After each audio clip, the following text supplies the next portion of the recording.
Hey, what's up, guys? It's Travis. Um, this video is going to be about sleep paralysis. So, for those of you who don't know, sleep paralysis is for lack of better words, medical condition. Whenever you wake up from a dead sleep and you're conscious, but you can't move, because the neurologists say it's something like whenever you're sleeping, your brain paralyzes the rest of your body. That way, you don't do any knee-jerk reactions in your dreams and end up hurting yourself in the real world.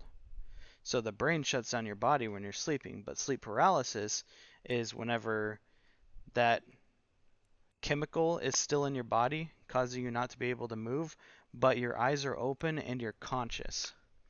And a lot of the times, people who experience sleep paralysis experience hallucinations with them. And most of the time, they are either demonic, paranormal, or scary hallucinations. The neurologists say that that's because of a lack of oxygen to the brain. Because when you realize that you're paralyzed and you can't move in your bed, your heart rate goes up, requiring more oxygen, but since your brain still thinks that you're sleeping, you're not pumping as much oxygen throughout the body, and due to that lack of oxygen, you start seeing hallucinations. At least that's the scientific explanation for it.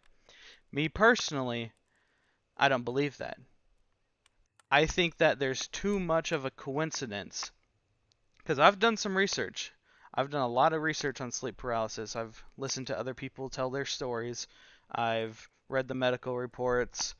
I've done a whole bunch of looking into this topic. And every single time somebody has sleep paralysis, they experience some type of paranormal activity. Well, 90% of the time. There's some times where people don't hear or see anything, but the majority of cases, people will hear or see demonic figures or creatures in their bedroom with them, and I just don't think that can be a coincidence. I think there has to be a paranormal element to sleep paralysis. I don't believe that it can all be explained medically. But anyway, that's not what we're here to talk about. What we're here to talk about today is my personal experience with sleep paralysis and what I went through the 2 times that I had it. Now, to preface everything, um, I know a lot of people say that if you're on medications or you struggle with mental health issues, you're more likely than the average person to experience sleep paralysis or have unusual hallucinations, right? I just want to state it for the record. I'm very fortunate. I don't have any mental health problems and I'm not on any medication, nor was I during the time that I had the sleep paralysis. So, just to kick that argument out the window. So basically, I have to add a little bit of context before I tell each story to kind of make it make a little bit more sense. So I'll have timestamps on the description. It should link up to the video so you can skip around if you don't care for the context and you just want to hear what actually happened in the moment. That's perfectly fine. You can skip to that time. Um, so let's just jump right into the first time I had sleep paralysis. It was, I would say, summer of 2019. I would have been 21 years old. Yeah, that sounds about right. 21 years old. And I had just purchased my first house. It was a big time in my life. Before then, I had been staying with my parents, who I grew up with, obviously. And then after I graduated college, I moved 2 hours away to stay with my grandparents. And while I stayed at their house, I worked and started my career down here. So it took a little bit of getting used to the whole living on my own type thing and not having anybody else to talk to. One of the things about this house that I moved into that I noticed right off the bat is my bedroom door had a lock on it. Now that's very important because when I grew up with my parents, my bedroom never had a lock on it. I didn't have that type of privacy. Nor when I moved down to my grandparents' house and stayed with them while I got on my feet to afford a house. I never once had a lock on my room. So when I move into this new house and it's just me by myself, and I'm not gonna lie, I was kind of scared, having all this space and no one to share it with. I wasn't sure if someone was gonna break in. So every night before I went to bed, now keep in mind, I shouldn't say night, I worked night shift, so every morning, because I would get off at 8 o'clock in the morning, come home, sleep, and then be back at midnight for my shift. That was the work schedule. So I was a night owl. I slept during the day. Every morning when I would get off work and come home, I would shut my bedroom door and I would lock it because I liked that sense of security. That's something that I never felt before in my entire life, and I liked it. I was addicted to it. I was like, yeah, this is fucking sweet, guys, right? I mean, I can lock my door now. How cool is that? I was never able to do that before. Anyway, so I got the shotgun in the corner. I got the pistol on my nightstand. Yes, I own guns. I own several guns. That's not the topic of today's video. What ended up happening was I got into a routine. Like I said before, every single morning I would come home 8 o'clock in the morning, walk into my bedroom, shut the door, lock it, and go to sleep.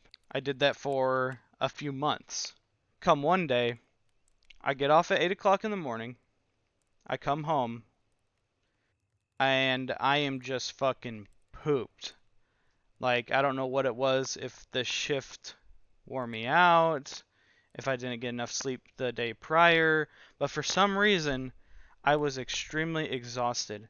And instead of doing my normal routine, which was walking into my bedroom, shutting the door, and locking it, and then going to sleep, I just walked into my bedroom, I plopped down in the bed, and I just passed out. I fall asleep with the door open, and now it's not wide open, but it's not cracked either. It's like that middle ground where it's slightly open, slightly shut. So I'm just in my bed sleeping peacefully, and then all of a sudden my eyes jolt open.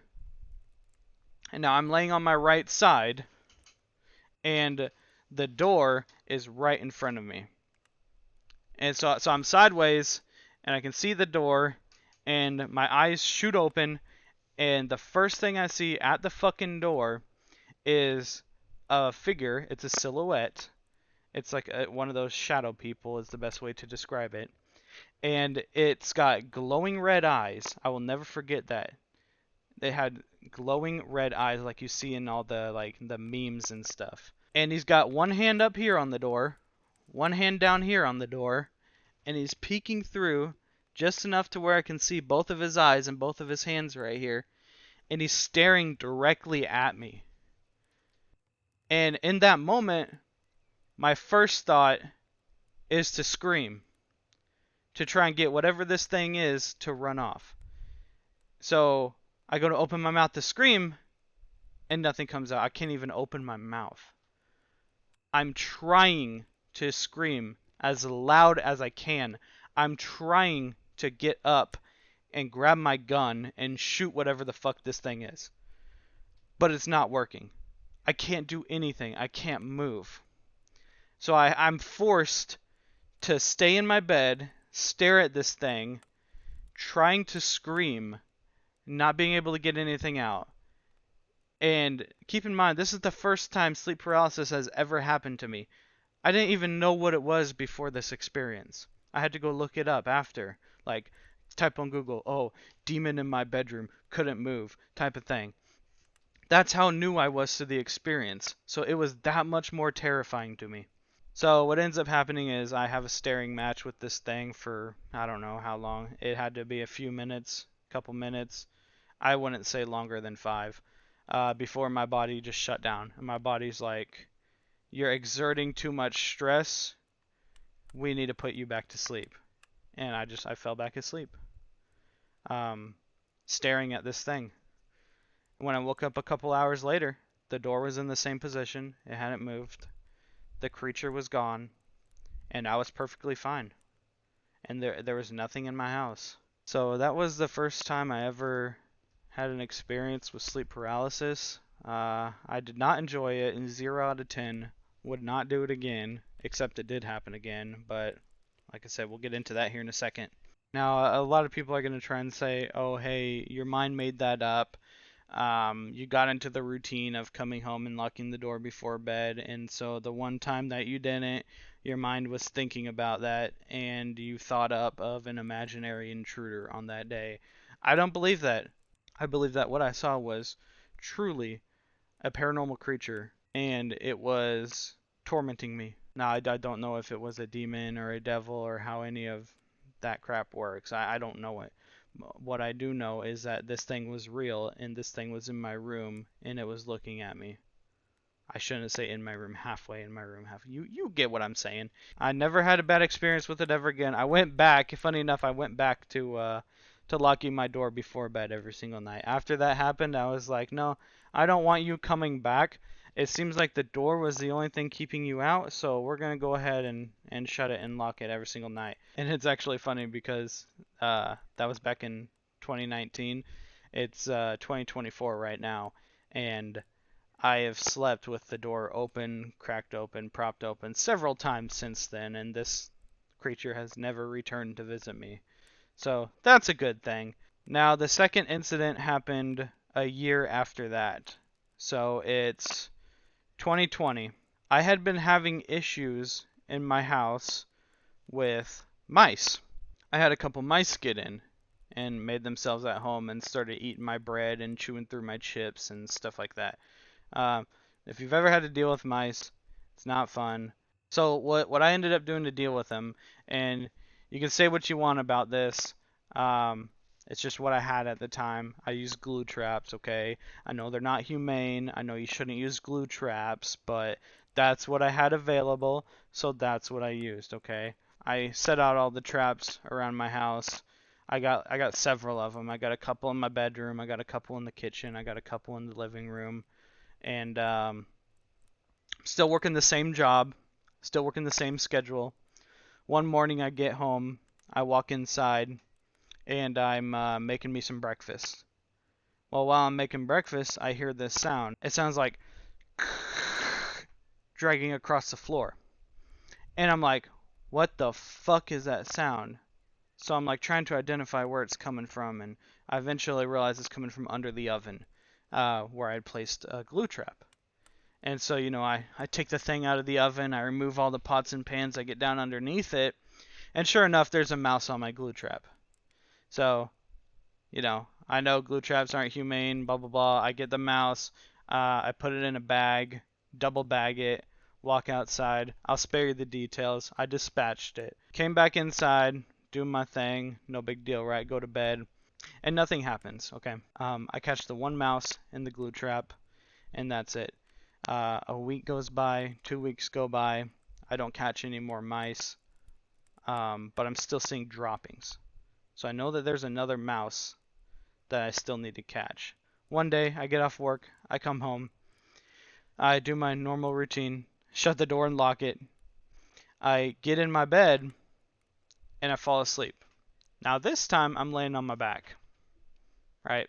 And I'm staring directly up at the ceiling. But what ended up happening was, at some point while I was asleep, my eyes shoot open, boom, I'm looking straight up at the ceiling, and I hear a sound coming from under my bed on the left side, and it's going behind my head over here to my right side, and it's the same sound I heard when I came home from work that one day and discovered the mouse in the glue trap. It's that of the plastic scraping across the hardwood floor, because my entire house is hardwood floor, even my bedroom. There's no carpet in here. So I hear that same sound, and my eyes shoot open, and I'm listening. I'm like, what is that? What is that? And it's moving slow. It's not going fast. It's going like really slow. So I have time to process in my mind what's going on. And I come to the conclusion that a mouse got in the glue trap in my room, and it's dragging it under the bed, and I need to get up, go get some plastic bags, and deal with them before I head back to sleep. So at this point, from waking up to a strange sound, my alert and danger level is like right up here, and then realizing that it's just a mouse caught in a glue trap, my danger level goes back to here. I relax, I get calm, I'm like, okay, it's nothing to worry about. I'll just get up, I'll go deal with this thing and go back to bed. But the problem is when I went to get up, I couldn't get up. I was still staring at the ceiling. I still hear the mouse dragging the glue trap underneath the bed behind me. And I can't move. And it eventually hits me what's happening again, because I had just experienced sleep paralysis for the first time the last year, and I realize it's happening again. and I'm trying to scream, I'm trying to yell, I'm trying to get up, I'm trying to do anything I can to get myself out of this. And what ends up happening is I didn't end up seeing anything this time around, but I heard noises. So that mouse, quote unquote, carrying the glue trap across my floor goes over to the right side of me, and then it stops. Everything goes quiet. Next thing I know, I hear something running, and I can tell it has 4 legs because of the way it's running. It's like like that, but super quick. And it runs from right next to my head down to the end of the bed, and then across, and then up to this side of the bed. But it's going super fast. It's going like, and then it would stay there, and then it would go back to the other side of the bed, and it was running around my bed from side to side. I don't know what it was. I didn't get a chance to see it. All I did was hear whatever the fuck this thing was. And so it speeds up too. It runs the first time, and then it goes again, and then it stops for a little bit, and then it goes again, and then it stops for even shorter, and then it begins running constantly from side to side of my bed, and I'm just thinking, please do not fucking jump up on here. I don't know what you are, but I want you to stay down there away from me. So at this point, I'm fucking terrified. I'm literally, I can't move. I'm staring up at my ceiling. I'm hearing something, a strange creature, a beast creature, not a humanoid, it's a beast. And I'm hearing it running around my bed, and I can't do anything about it. I can't scream. I can't get up. I can't grab my gun. I can't do nothing. I just have to sit there and endure the terror. And then after a while, it subsided. The running noises stopped, and my mind was like, you're too stressed out again. Haha, we've been here before. Go back to bed. And I fell back asleep. And then when I woke up, the first thing I did was I went to go check the glue trap. And I run over there real quick, and there's nothing on it. The glue trap is still there. It's still in the same spot that it was when I went to bed. So at that point, I'm trying to process it, and I eventually come to the conclusion that I had sleep paralysis again. And this time, instead of seeing a demonic humanoid creature, I heard some type of beast in my room, and I don't know what it was. I couldn't tell you. It didn't sound like it had claws, because I feel like if it had claws, you would hear the scraping on the hardwood. I didn't feel like it was hooves, because it would be more of a defined thud. I feel like it was, I don't know, honestly. I feel like it was something with feet and hands running on all fours. So it could have been a person, but I didn't hear any of those distinguished animal noises coming from my bedside. Yeah, I don't know. So that was my second experience with sleep paralysis, and since then, it's now 2024. I have not had it since, and I do not ever wish to have it again because it is a truly terrifying experience. So if you've ever had an experience with sleep paralysis and you'd like to share your story in the comments, please do. I would love to read it. I would like to compare and contrast your story versus mine and see the similarities and differences. Because I truly believe that it's not anything that can be explained medically. I feel like too many people encountered the same demonic creatures, the same black shadow figure with the red eyes, the same shadow figure with the top hat is another one that I've heard a lot of, the same miniature humanoid goblin looking guys is another one. I've heard several stories from several different people, and a lot of them describe the same creature in their room. I don't think that it's a coincidence. I think that there is a paranormal element to all this. Like, it really cannot be a coincidence. If you enjoyed this video, I would appreciate it if you left a like, maybe thought about subscribing to the channel. There's going to be more videos like this where I just kind of sit down and talk and clear my mind and tell you guys interesting stories. But yeah, that's going to be it for the video. See you later. Peace.